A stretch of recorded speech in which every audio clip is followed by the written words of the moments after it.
My name is Zoe. I'm 30 years old, and this is the story of how my own home taught me who my family really was. I spent 3 weeks painting walls, scrubbing floors, and learning to use a drill from YouTube tutorials. It was my first house, my dream. But at 5:41 p.m. on the day of my housewarming, my sister posted a photo of herself with a brand new SUV, our whole family beaming by her side. That was the moment I realized I'd been celebrating the wrong people my whole life. But before I tell you how everything flipped, like and subscribe, and drop a comment to let me know where you're watching from. The smell of chili and cornbread filled every corner of my 2-bedroom craftsman. I had spent the morning simmering the chili, letting the spices bloom until the aroma felt like a warm hug. The cornbread, baked from scratch using my grandmother's recipe, sat cooling on the counter, its golden top glistening with melted butter. It was perfect. Everything was perfect. I walked through the small house, my bare feet padding softly on the newly polished hardwood floors. 3 weeks of my life had been poured into these walls.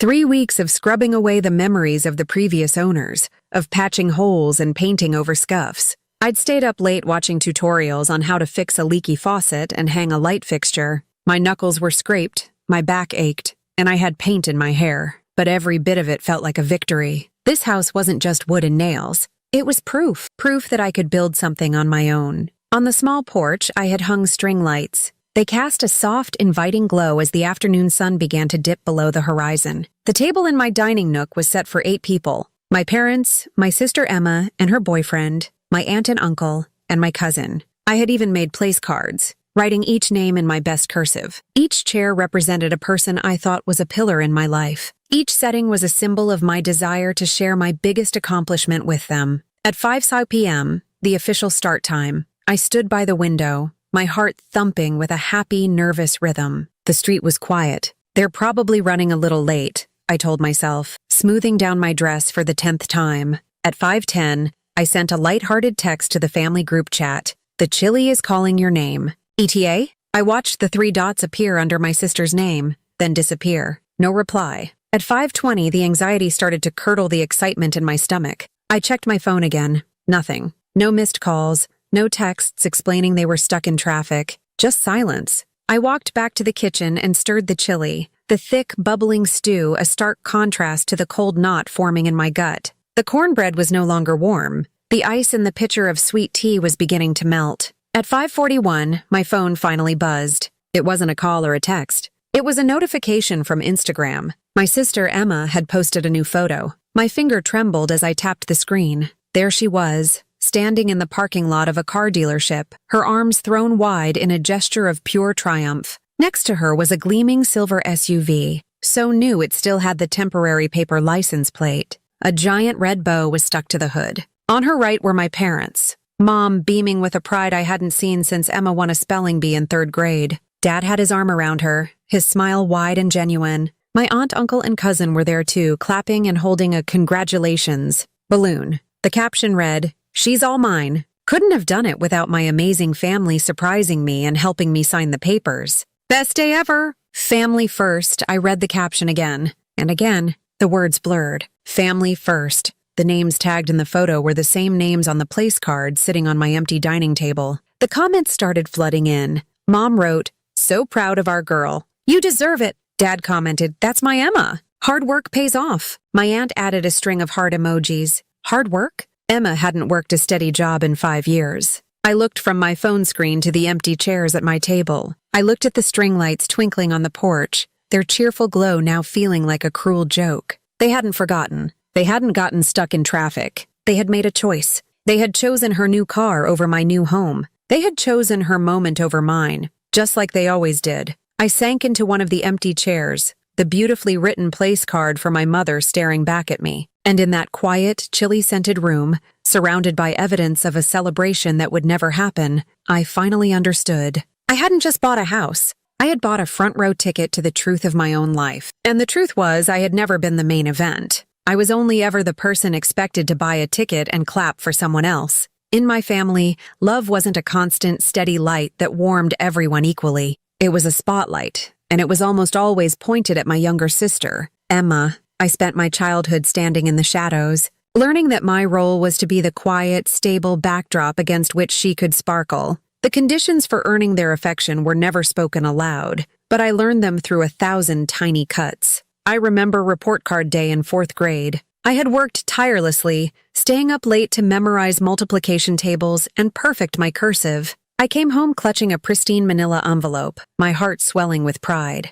I had straight A's. I handed it to my mother, my eyes searching her face for the praise I craved. She glanced at it, a faint, distracted smile on her lips. "That's wonderful, Zoe," she said, her attention already drifting back to the television. "That's what we expect from you?" There was no celebration, no ice cream, no call to Grandma to share the good news. My success was simply the fulfillment of a duty. An hour later, Emma came home, her own report card crumpled in her backpack. She'd gotten mostly C's and a D in math. She burst into tears, convinced she was a failure. My parents swarmed her with comfort. Dad sat her down at the kitchen table, talking her through every subject, telling her how smart she was and that grades didn't define her. Mom made her favorite dessert, chocolate pudding with extra whipped cream. "We're just so glad you're trying your best, sweetie," Mom cooed, stroking her hair. "That's all that matters." I sat on the stairs, watching them praise her for mediocrity while my excellence had been met with a nod. That was the first time I understood. My best was an expectation. Her best was a miracle. The pattern repeated itself through our teenage years, especially when it came to money. At 16, I wanted a car more than anything. Not a new car, just a used, reliable one to get me to my part-time job and back. My parents told me money was tight. "If you want a car, you'll have to earn it yourself, Zoe," Dad said, not unkindly, but with an air of finality. "It will build character," so I did. I spent my entire summer working as a cashier at the local grocery store. I endured rude customers, sticky conveyor belts, and the endless, monotonous beeping of the scanner. I gave up weekends with friends and trips to the public pool. Every dollar from my paycheck went into a savings account, my car fund. By the end of the summer, I had saved enough for a beat-up but functional decade-old sedan. I was immensely proud. 2 years later, for Emma's 16th birthday, my parents led her outside to the driveway where a brand-new compact car sat waiting, a giant bow on its hood, the same kind of bow that would one day sit on her SUV. She hadn't worked a day in her life. When I looked at my parents, a question burning in my eyes, my mother just smiled. "She's just not the type to work a summer job, you know?" It would crush her spirit. Dad added, "Besides, we got a great financing deal. The money that had been too tight for my car insurance had somehow materialized for her down payment. When it came time for college, I knew I was on my own. I earned a partial scholarship and worked 3 jobs to cover the rest, shelving books in the campus library in the early mornings, serving coffee at a bustling cafe in the afternoons, and tutoring underclassmen at night. My life was a blur of textbooks, caffeine, and exhaustion. I ate ramen noodles and counted every penny. My parents called my ambition an obsession with money. They warned me I was becoming too serious, that I would forget how to have fun. Meanwhile, Emma went to an out-of-state art school, fully funded by student loans and our parents. She rarely worked. Her Instagram feed was a colorful collage of parties, weekend trips, and expensive art supplies. I'll never forget the night I was hunched over my desk, studying for a brutal organic chemistry final, when a picture of her popped up on my phone. She was in Cabo San Lucas on a spontaneous spring break trip, laughing on a beach, a tropical drink in her hand. The trip, she later told me, was paid for with her student loan refund. When I mentioned it to my mom, she just sighed wistfully. "Oh, to be young and carefree. She's just finding herself, Zoe. You should try it sometime." I never said anything. I never complained. I just kept my head down and worked harder, believing that one day my effort would be seen. I thought that if I became successful enough, stable enough, they would finally have to acknowledge it. I learned to stay quiet and let Emma shine, because every time I asked for a little bit of light for myself, I was told I was standing in her way, casting a shadow on her potential. I became the responsible one, the reliable one, the one who never asked for anything. And in doing so, I taught them that I didn't need anything at all. For years after college, my life was a quiet routine of work and saving. I lived in a series of small, cramped apartments with temperamental plumbing and neighbors who played music too loud. Each apartment felt temporary, a stepping stone. My real goal, the one I held tight in my chest, was a home of my own, a place with a door that was mine to lock, walls that were mine to paint, and a patch of earth that was mine to tend. The path to that dream was paved with sacrifices. While my friends were going on vacations and buying new cars, I was brown bagging my lunch and sticking to a budget so strict it felt suffocating. Every month, I would transfer a significant portion of my paycheck into a high-yield savings account I'd nicknamed the Escape Fund. The irony was that while I was saving for my own future, I was also helping to pay for my parents' present. At least once every few months, I'd get a call. "Zoe, honey, we're in a bit of a bind," my dad would start, his voice heavy with manufactured stress. "The property taxes are higher than we expected," or "the water heater broke." I always knew what came next. I would transfer them a few hundred, sometimes $1,000. "Just until we get ahead," they'd promise. They never got ahead. Emma, meanwhile, was pursuing her dream of being a freelance graphic designer, which meant she was chronically underemployed and still living at home, contributing nothing. My money was patching the leaks in their budget that her lifestyle created. I was the family's silent, unacknowledged investor, but I kept saving. I watched the number in my escape fund climb, slowly at first, then with more momentum.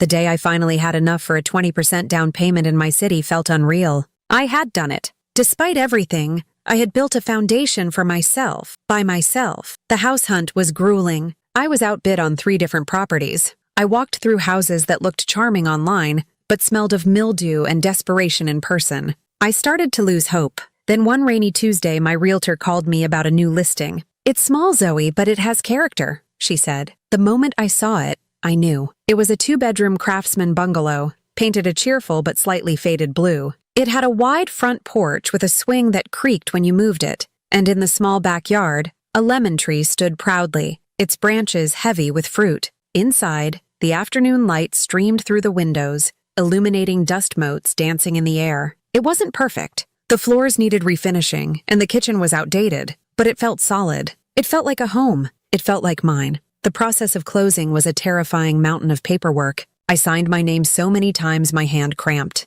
Handing over that cashier's check for the down payment was the scariest and most exhilarating moment of my life. When the lawyer slid the keys across the table, I just stared at them. 2 small metal keys on a simple ring. They were the keys to my sanctuary. I decided to tell my family over Sunday dinner at their house. I was nervous, but my excitement overshadowed everything. I imagined them being proud, maybe even a little impressed. I pulled out my phone and showed them the picture of the house. My mother peered at the screen. Her first words weren't "congratulations" or "it's beautiful." Her first words were, "Is there a guest room? You need to make sure there's a nice guest room for your sister when she stays over." I forced a laugh. "There are 2 bedrooms, Mom." My dad clapped me on the shoulder, a gesture that was meant to feel supportive but felt heavy, proprietary. "So proud of you, Zoe. This is a big step," he began, and for a second my heart soared. Then he continued, "Maybe Emma can move in with you for a while, just until she figures things out and gets her business off the ground. It would be a huge help."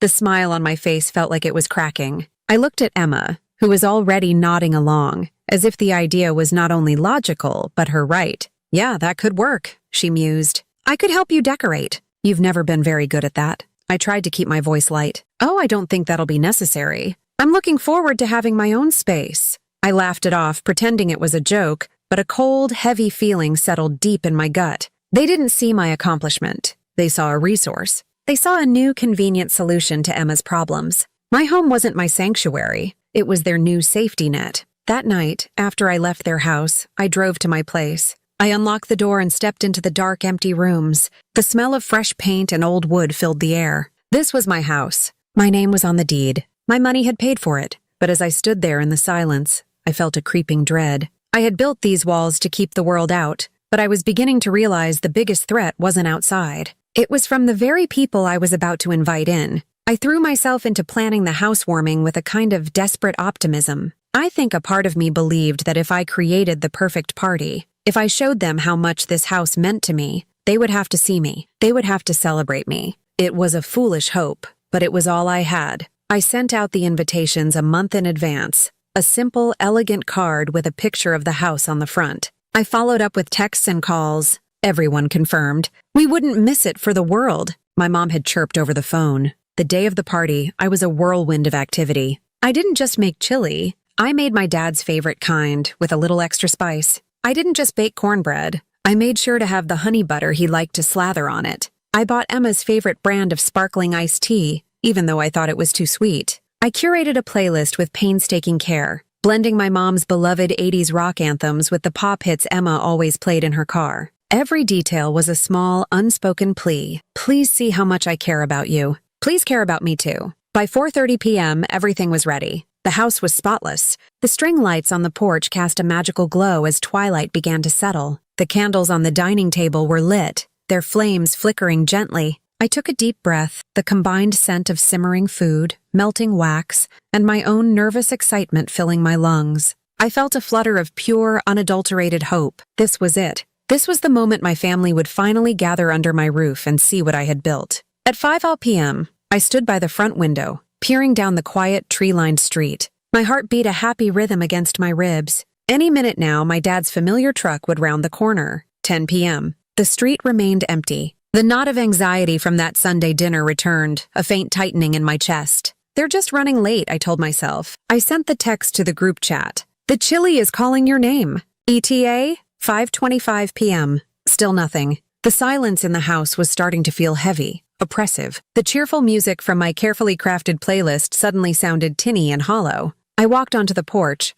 hugging my arms against a sudden chill. The street was deserted. A neighbor walked their dog, offering me a friendly wave, and the simple, normal act made my isolation feel even sharper. 3 p.m. My phone buzzed in my pocket. A wave of relief washed over me. It was probably my mom, calling to say they were just a few minutes away. I pulled it out, my thumb swiping to unlock the screen, but it wasn't a call. It was the Instagram notification. The image filled my screen, bright and painfully clear. There was Emma, her face split into a triumphant grin. There was the shiny new SUV, and there was my entire family, gathered around her like she was a queen holding court. My mother's arm was wrapped tightly around Emma's shoulders, her face glowing with a kind of radiant pride I had only ever seen directed at my sister. My father stood on Emma's other side, looking at her with an expression of pure adoration, the kind of look a father gives his child when they've done something truly remarkable, a look he had never, not once, given me. My eyes scanned the photo, taking in every devastating detail. My aunt holding the balloon,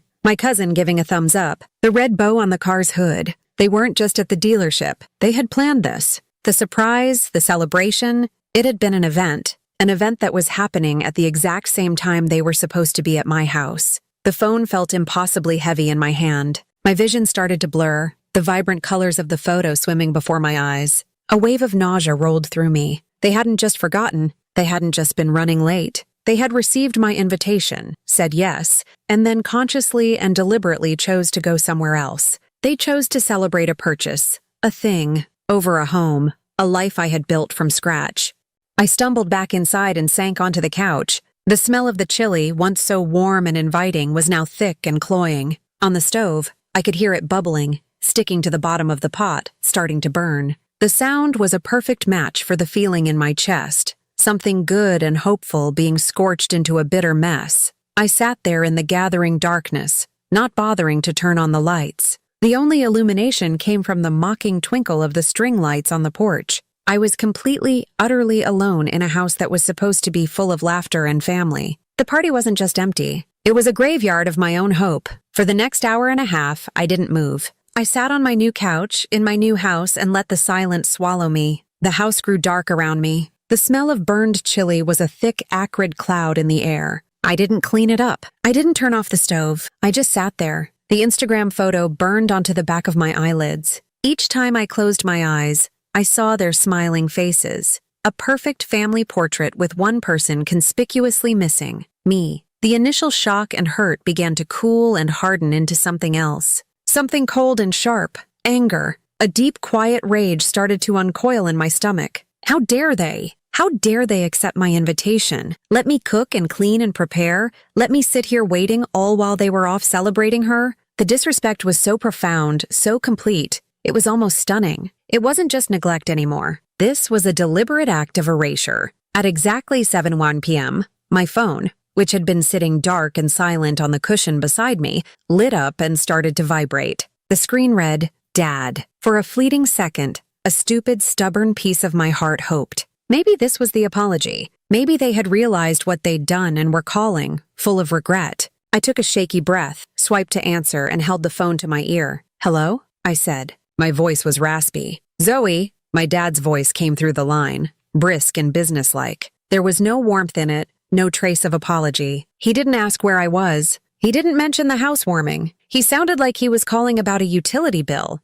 "We need to talk about your house," he said, getting straight to the point. My heart, which had foolishly leaped with hope, dropped into my stomach like a stone. "What about it?" I asked, my voice flat. "Well," he began, and I could hear the rustle of papers in the background. "Emma's car registration is a bit of a mess. Her credit isn't great, so the insurance is sky high. We're going to use your address to register the car for now. It'll save her a ton of money. It's no big deal." I was silent for a long moment, processing the sheer audacity of his words. They skipped my housewarming to buy her a car, and now they want to use my new home to commit insurance fraud for that same car. The anger I'd been feeling sharpened into a fine, dangerous point. "No," I said. "No? What do you mean, no?" "I mean, no. That's fraud, Dad." He let out a short, sharp laugh. It wasn't a laugh of amusement. It was a laugh of dismissal, the one he always used when he thought I was being difficult or dramatic. "Oh, Zoe," he said, his tone dripping with condescension. "You always make things so complicated.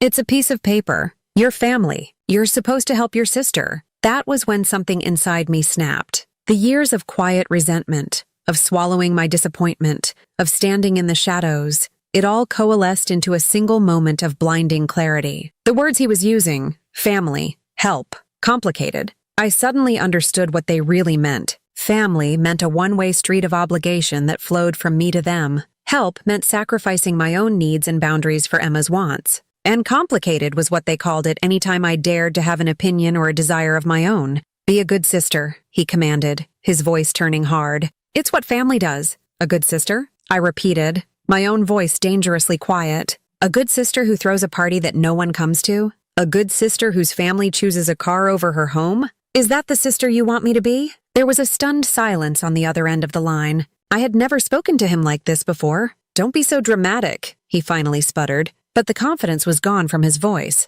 "I'm not being dramatic," I said, and I felt a strange sense of calm wash over me. The calm that comes after the storm has already destroyed everything. "I'm being done. Do not use my address for anything. We can talk when you figure out how to apologize." I didn't wait for a reply. I ended the call. I stood up and walked into the kitchen. I turned off the stove and looked at the pot of ruined chili. The phone call hadn't been an apology. It had been an invoice. It was the bill for my new life, my new home. They were telling me the price of my independence was their convenience. They had seen my beautiful new house not as a home to be celebrated, but as a new asset to be leveraged. The pain of their absence was still there, a deep, throbbing ache. But now it was mixed with a new feeling, resolve. They had pushed me too far. They had mistaken my silence for weakness. And for the first time in my 30 years, I was ready to show them just how wrong they were. The morning after the phone call, I woke up feeling hungover, though I hadn't had a drop of alcohol. My body ached with a strange combination of exhaustion and a tense, wired energy. The house was silent, but my mind was screaming.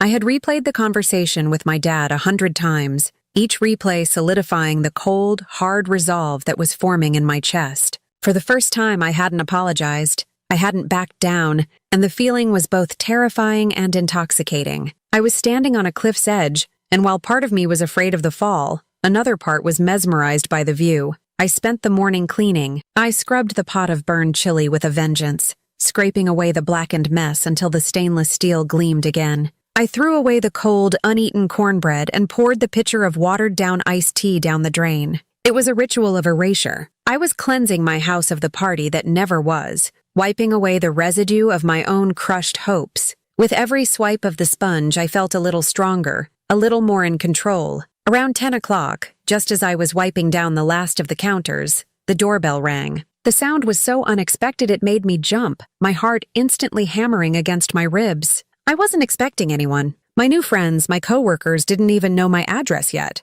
A cold dread washed over me. I crept to the front window and peeked through the blinds. My dad's truck was parked at the curb, and they were all there, walking up my newly paved walkway as if they owned it. My dad, my mom, and Emma. They weren't angry or apologetic. They were smiling. They looked like a perfectly normal family coming for a pleasant morning visit. The disconnect between their cheerful demeanor and the venom of last night's phone call was so jarring it made me feel dizzy. This was their tactic, the one they'd used my whole life. Pretend the conflict never happened and simply move forward as if their will was already done. For a moment, I considered not answering. I could hide, pretend I wasn't home, and wait for them to leave. But the thought vanished as quickly as it came. No, I was done hiding. I had cleaned my house and now I would defend it. I took a deep breath, walked to the door, and opened it. "Hi," I said, my voice betraying none of the turmoil I felt inside. I didn't smile. I didn't open the door wider to invite them in. I stood my ground on the threshold. "Zoe, honey, you're home," my mom chirped, pushing past me into the entryway. She thrust a scented candle in a glass jar into my hands. The label read, "Welcome home." It was the kind of generic last-minute gift you grab at a pharmacy. "We wanted to come see the place in the daylight. It's cute." She scanned the living room, her eyes lingering on the modest furniture. "Smaller than I pictured, but very cozy for you." Emma followed, her phone already in her hand, recording. "Hey guys, just checking out my sister's adorable new place," she narrated to her unseen audience, panning the phone around the room, conveniently leaving me out of the frame. She treated my home like a quaint backdrop for her social media content, a prop in the story of her own life. My dad was the last to enter, and he was all business. He was carrying a clipboard with a stack of papers neatly clipped to it. He gave me a brisk pat on the shoulder. "Morning, Zoe. Glad we caught you. We need to get some of this paperwork sorted out." He didn't mention our phone call. He was acting as if his demands had been perfectly reasonable, and my refusal had been a minor, temporary hiccup. I felt a surge of disbelief. They had brought props, a candle to feign affection and a clipboard to enforce their will. They weren't here to talk. They were here to transact. I closed the door and turned to face them, my arms crossed over my chest. The candle felt cold and heavy in my hands. "There's nothing to sort out," I said, my voice steady. "My answer is still no." My dad sighed, the sound of a patient man dealing with a difficult child. "Zoe, don't be difficult. I have the forms right here. We'll just add me to the deed. It's for estate purposes. It makes things much cleaner down the line and protects the house as a family asset." He used words like estate and asset to make it sound official and smart, a thin veneer of legitimacy over his blatant attempt to seize control. "A family asset?" I repeated, my voice rising slightly. "I bought this house. My name is on the mortgage. My money paid for the down payment. It is my asset." "Exactly," my mom chimed in, completely missing the point. "And as family, we protect each other. Your father knows best about these financial things." "You've always been so emotional." Emma finally lowered her phone, an annoyed expression on her face. "Zoe, seriously, what is your problem? It's not like you're using all this space. You're single. You're at work all day. I could move into the spare room. I'd even help with utilities. It would be a huge help for me to save money while I get my influencer business off the ground." She said it as if she were offering me a generous gift, the pleasure of her company and the honor of funding her vague career aspirations. The pressure in the room was immense. They had formed a triangle around me in my own living room, each of them pushing from a different angle. My dad with his false logic, my mom with her guilt, and Emma with her pure, unadulterated entitlement. The lifetime of conditioning,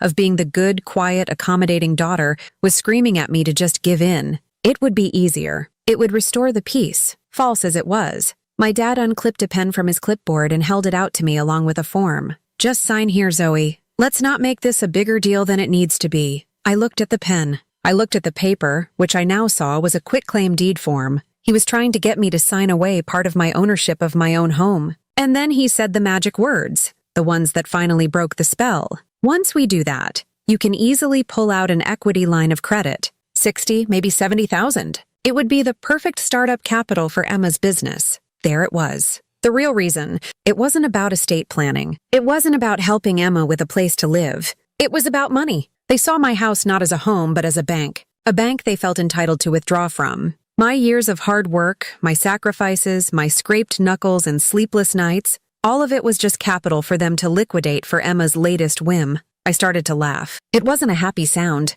It was dry and humorless. "No," I said, the word clear and sharp. "Excuse me?" My dad's face hardened. "No," I repeated, louder this time. I set the candle down on the coffee table with a firm thud. "This isn't a negotiation. This isn't a group project. This is my house. You cannot have a piece of it. You cannot use it for your fraudulent schemes. And you will not be turning it into a slush fund for Emma." Emma gasped dramatically. "Oh my God, you are so selfish. I can't believe you." My mom's eyes filled with tears, the instant weaponized waterworks she deployed whenever she was losing an argument. "Why are you being so cruel, Zoe? After everything we've done for you? We raised you, we fed you. What have you done for me?" I shot back, my voice trembling with a fury that had been dormant for 30 years. "Did you help me with college? Did you help me save for this house? Or did you just take my money whenever you were in a bind?" I turned to my dad. Did you praise me for my achievements? Or did you just tell me that was what you expected? Did you ever once show up for me? My gaze landed on all three of them,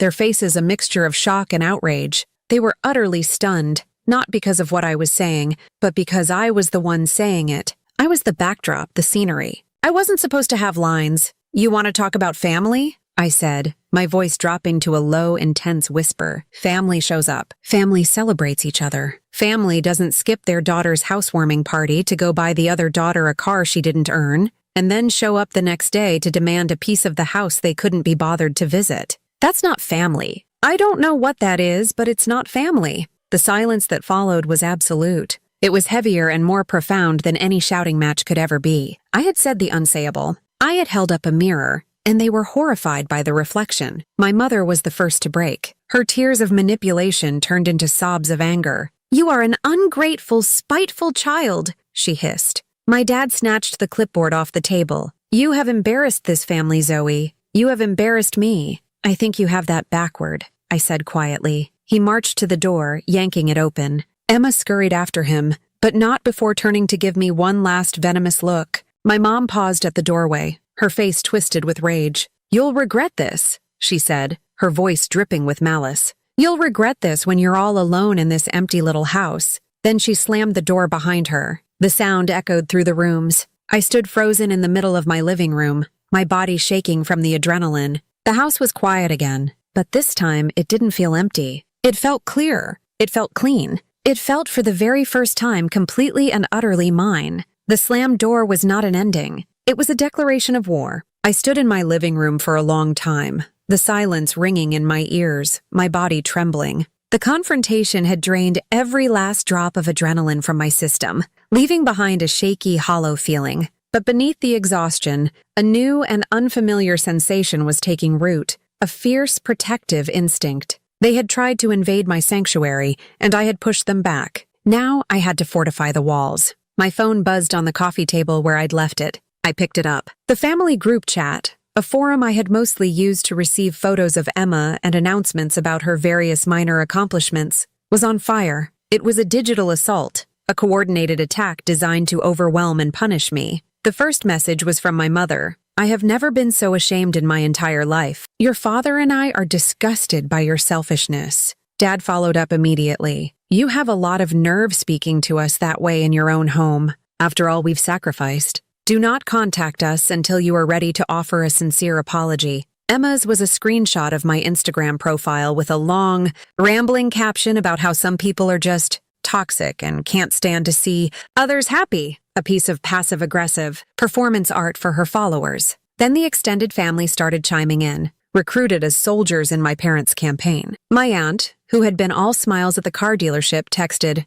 "Zoe, your mother is in tears. Whatever is going on, you need to fix it. Family is everything." My uncle sent a single, blunt message. "Show your father some respect." It was a flood of guilt, blame, and manufactured outrage. They were painting me as the aggressor, the ungrateful child who had suddenly and inexplicably turned on her loving, supportive family. My side of the story didn't matter because it didn't exist to them. In their narrative, my desire for boundaries was a cruel act of rebellion. I stared at the screen, watching the messages pile up. In the past, this would have broken me. I would have been consumed by guilt, desperate to make amends, to smooth things over and restore the fragile peace, no matter the cost to myself. But something was different now. The confrontation hadn't just been an outburst. It had been a severance. I looked at their words not as a loving family's cry of pain, but as a manipulator's toolkit. I muted the chat. Then, my finger hovering over the screen for a second, I left the group. The notification "Zoe has left the chat"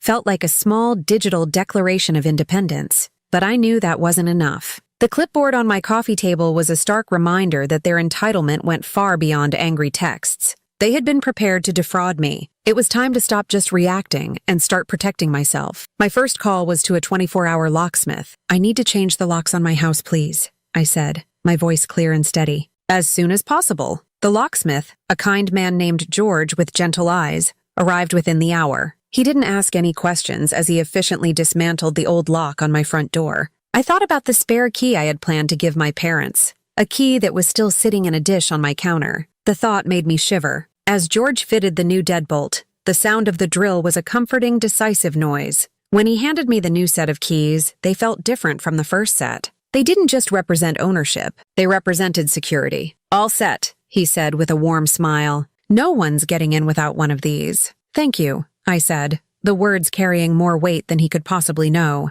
After he left, I locked the new deadbolt. The solid, satisfying thunk was the sound of a boundary being set in steel. My next step was to protect my finances. My dad's casual mention of an equity line of credit had terrified me. He knew my social security number, my date of birth, all the information he would need to try and financially entangle himself with my property. I sat down at my laptop and, with methodical precision, I froze my credit with all 3 major credit bureaus. Each online form I filled out, each confirmation email I received, felt like another brick in the wall I was building around my life. I was sealing the vulnerabilities, closing the doors they had always felt entitled to walk through. Then I moved on to the biggest asset of all, the house itself. I spent an hour online, researching property fraud and title theft. My fear grew as I read stories of family members forging signatures or using their power of attorney to steal property. My dad had brought a quitclaim deed. He was already one step down that path. The next morning, I called the county clerk's office. My voice trembled a little as I explained the situation in the most neutral terms I could manage. "I have reason to believe that a family member may attempt to fraudulently file documents related to my property," I said, the words tasting like ash in my mouth. "Is there anything I can do to protect myself?" The woman on the other end of the line was surprisingly calm and helpful. She explained the process of filing a property fraud alert. It wouldn't stop someone from filing a document, but it would ensure that I was immediately notified if any changes were made to my deed. It was a tripwire, an alarm system. As I gave her my information, I felt another layer of protection settling into place. The final step was the hardest. The text messages hadn't stopped. They were now coming from individual numbers. My phone had become a source of constant anxiety. Every buzz sent a jolt of dread through me. I sat on my couch and opened my contact list. I scrolled to Mom. For a moment, I just stared at the name. A lifetime of memories, good and bad, flashing through my mind. The mom who taught me to ride a bike. The mom who dismissed my straight A's. The mom who had looked at me with such hatred in her eyes as she slammed my door. With a deep breath, I tapped block this caller. I did the same for my dad. For Emma. For my aunt and uncle. One by one, I silenced the voices that had dictated the terms of my life for so long. It was a brutal, painful process. It felt like I was cutting off a part of myself, but I knew it wasn't a limb I was severing. It was a poison I was draining. When it was done, the house was truly silent. No dings, no buzzes, no incoming barrage of blame. The quiet was vast and a little terrifying. My mother's final words echoed in my head. "You'll regret this when you're all alone." I looked around my living room, at the new lock on the door and the confirmation emails on my laptop screen. I was alone, but for the first time I didn't feel lonely. I felt safe. I had built a fortress, not of anger, but of necessity. And for the first time since I'd turned the key in the lock, my house truly felt like a home. The days that followed the fallout were strange and quiet. My life, which had been so enmeshed with the constant low-grade hum of my family's needs and dramas, was suddenly silent. The silence was a physical presence in the house. At first it was jarring. I'd find myself instinctively reaching for my phone to check a group chat that no longer existed for me. I'd have a fleeting thought, "Oh, Mom would find this funny," before remembering I couldn't share it with her. It was like having a phantom limb. I kept feeling for something that I had deliberately amputated. There was grief in that silence. It wasn't a loud, dramatic sorrow, but a deep, hollow ache for the family I wished I had, the family I had spent 30 years pretending they were. I was mourning a dream, not a reality. The reality was that I had lost nothing but a source of constant pain and obligation. But letting go of the dream hurt more than I expected. To fill the vast emptiness, I turned my attention to the house itself. I had been so focused on the big projects, the painting, the floors, that I hadn't truly settled in. Now, I started to unpack the last of my boxes. I hung pictures on the walls, photos of friends from college, a beautiful print of a coastline I had visited once, a silly drawing I'd done as a kid that my grandmother had saved. Each nail I hammered into the wall felt like an act of claiming my space, of filling it with my own history, my own joy. I spent hours just existing in the rooms, learning their personality. I discovered that the morning sun streamed into the kitchen, making it the perfect spot for a cup of coffee. I learned that the spare bedroom, the one Emma had so casually claimed, had the softest light in the afternoons. ideal for reading. The house was no longer just a structure. It was becoming my partner in this new, quiet life. It held me in its silence,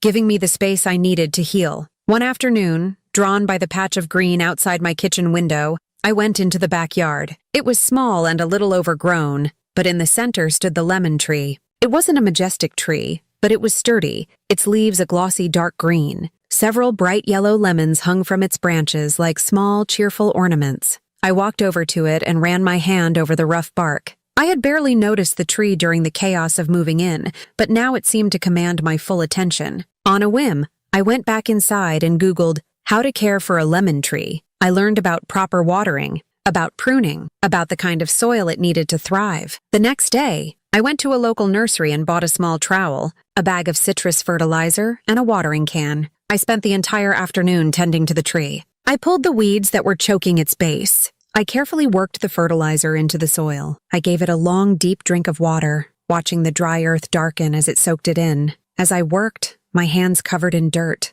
a profound sense of peace settled over me. This tree was a living thing. It asked for so little, just water, sun, and a bit of care. In return, it offered shade and beauty and fruit. It was a simple, honest, reciprocal relationship. It gave without demanding, and it took only what it needed to grow. It was everything my family was not. I reached up and plucked one of the lemons from a low-hanging branch. It felt heavy and cool in my palm. I brought it inside, washed it, and sliced it in half on a cutting board. The scent that filled my kitchen was sharp, clean, and incredibly bright. It smelled like sunshine. It smelled like a new beginning. The silence of the house gave my mind the space to wander, to sift through memories I had long suppressed. I remembered my 10th birthday party. I had wanted a specific doll more than anything. My parents had told me it was too expensive. I understood. I didn't complain. But when I opened my gifts, there was the doll, only it was for Emma, an early gift for her 8th birthday, which was still months away. She just wanted it so badly we couldn't say no,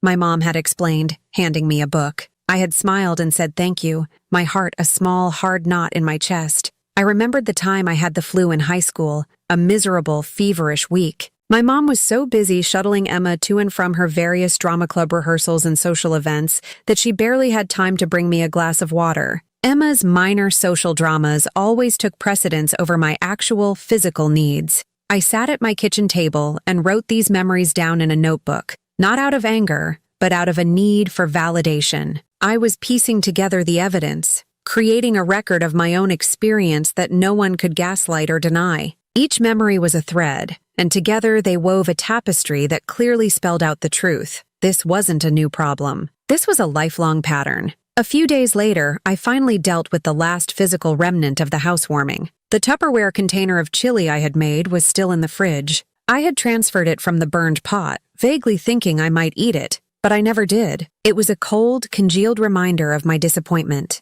I took it out, scraped the entire contents into the trash bag, and washed the container. As the last of the chili swirled down the garbage disposal, I felt a release. I was letting it go. I was done trying to salvage something that was ruined. That evening, I took a book and a glass of water out to the porch swing. The string lights I had hung for the party were still up, and I decided to leave them. They weren't for a party anymore. They were just for me. The air was cool and quiet. I leaned my head back and gently pushed the swing into motion, its familiar creak a comforting rhythm in the twilight. The silence didn't feel lonely. It didn't feel like a punishment. It was a choice. It was the sound of my own breath, the rustle of the leaves on the lemon tree, the distant hum of the city. It was the sound of peace. It was the sound of me finally coming home to myself. A week after the confrontation, the silence in my house had transformed from an absence into a presence. It was a peaceful, steady companion. The fortress I had built was holding strong. There were no more angry texts,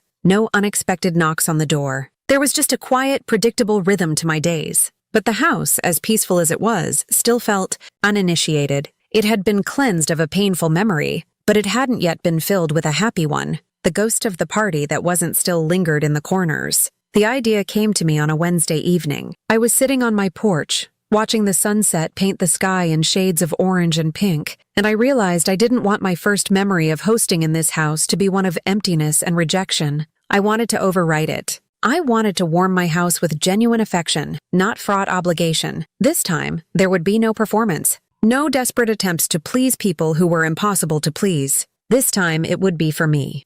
I pulled out my phone and opened a group text. I added Sarah, a sharp, funny woman from my marketing team who had always been a quiet ally at work. I added Mark, another coworker, whose laid-back, goofy humor could make even the most stressful Monday bearable. And on a whim, I added a new contact, Mrs. Gable, my next-door neighbor. She was a woman in her late 70s who had introduced herself by bringing me a small pot of basil the day I moved in. She had a kind face and a warm, easy smile. The text I sent was simple. Hey guys, impromptu, very casual housewarming at my new place this Saturday. I'll provide pizza. No gifts, just bring yourselves. Let me know if you can make it. The responses were immediate and warm. Sarah, I'm so there. I'll bring wine. What kind do you like? Mark, free pizza? You don't have to ask me twice. I'll bring dessert, Mrs. Gable replied a few minutes later, her text written in all caps. That sounds lovely, dear. I will be there. I make a wonderful 7-layer dip. I smiled at my phone. It was that easy. No guilt, no pressure, just simple, uncomplicated kindness. Saturday arrived, and the difference in my preparation was night and day. There was no frantic cooking, no agonizing over playlists. I put on my favorite album, tied my hair up in a messy bun, and did a light tidying of the house. I wasn't trying to create a perfect, curated experience. I was just getting my home ready for friends. At 6 o'clock, I ordered 3 large pizzas from the local place down the street. Mrs. Gable was the first to arrive, right on time, holding a large glass bowl of her famous dip and a bag of tortilla chips. I hope this is all right, dear, she said, her eyes twinkling. It's my one party trick. She was dressed in a colorful caftan and radiated a grandmotherly warmth that I had always craved but never received from my own family. She looked around my living room and squeezed my arm. You've made this little house a home already. It has such a peaceful feeling. Her words were a soothing balm on a wound I didn't even realize was still so tender. Sarah and Mark arrived together a few minutes later, their arms loaded with 2 bottles of wine,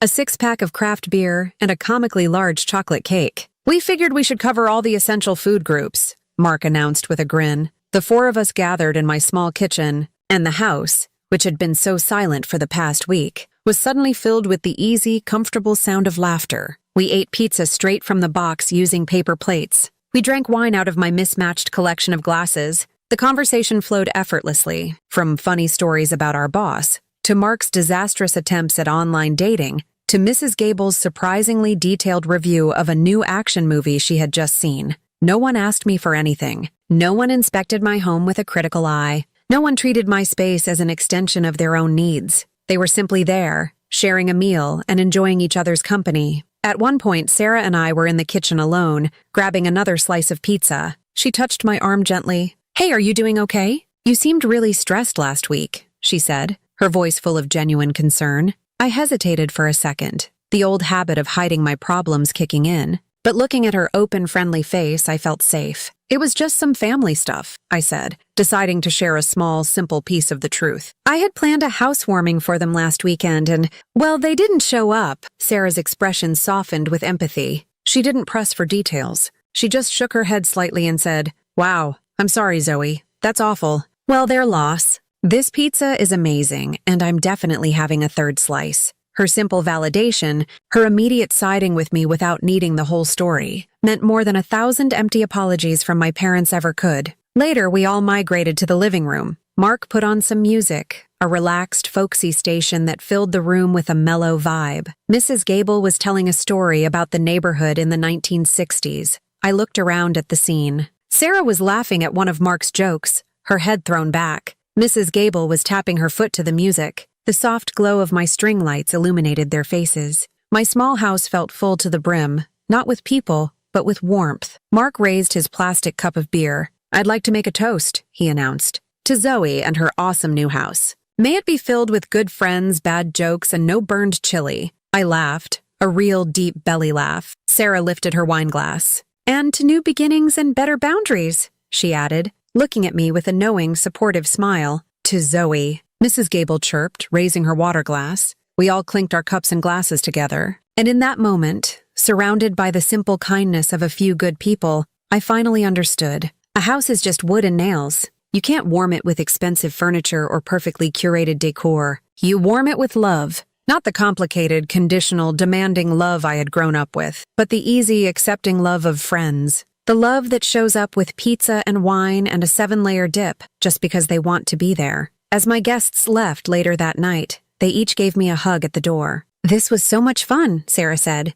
"Thank you for having us." After I'd locked the door, I surveyed the happy mess of my living room. There were empty pizza boxes on the coffee table, a few stray paper plates, and a half-eaten chocolate cake on the counter. The house wasn't silent anymore. It was humming with the lingering energy of laughter and friendship. It had finally, truly been warmed. Months have passed since my real housewarming. The quiet in my life has become my new normal, a peaceful rhythm I've learned to cherish. The anger I felt has mostly faded, replaced by a kind of calm, sad acceptance. I've accepted that I cannot change my family, but I can change how I allow them to affect me. My fortress of boundaries has held, and inside its walls, I have started to build a life that is truly my own. Every now and then, an email or a text from an unknown number will get through. They are usually from my mother. The messages are no longer angry. They have shifted to a softer, more insidious form of manipulation. "We miss you, Zoe. I saw a little girl with her mother today and it made me cry, thinking of you." Or, "Family is forever, no matter what happens.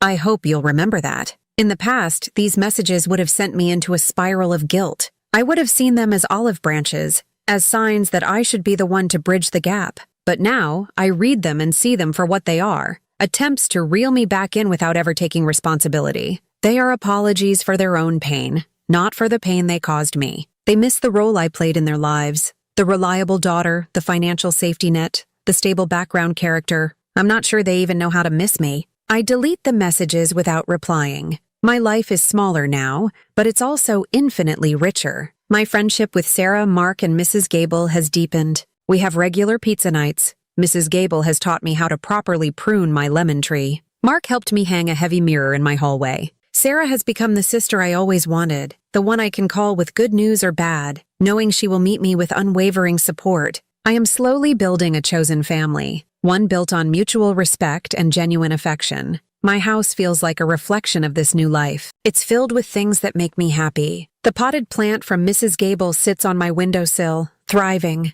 The spare room is no longer a potential crash pad for Emma. It's my home office, a creative space where I've started writing again, a hobby I'd long abandoned. The front door, with its sturdy deadbolt, is a symbol of my right to decide who gets to enter my life. Sometimes, when I'm out on the porch swing in the evening, I think about my mother's last words to me. "You'll regret this when you're all alone." She thought being alone was the ultimate punishment, the worst possible fate. She never understood that for someone who had spent her whole life feeling lonely in a crowd, solitude could be a gift. Being alone is not the same as being lonely. I look at my little blue house, at the string lights casting their gentle glow. I look at the lemon tree, its branches now heavy with new green fruit. This is what I built, not just the house but the peace within it. My mother was wrong. I don't feel regret. I feel free. Family isn't forever when it treats you like an asset to be liquidated. It isn't forever when it demands your silence and your sacrifice as the price of admission. Real family, I've learned, is the quiet, steady support of those who want you to shine, not to stand in their shadow. It's the people who show up, not with clipboards and demands, but with pizza and kindness. I take a deep breath of the cool night air. The life I have is not the one I was handed. It's the one I fought for. It's the one I chose. And as I look around my small, quiet, perfect sanctuary, I whisper the words into the darkness, not for anyone else, but for me. I showed up for me. So if you've ever been excluded by the very people you've sacrificed for, hit like, subscribe, and drop your story in the comments. Because sometimes the best revenge isn't destroying their house, it's finally building your own.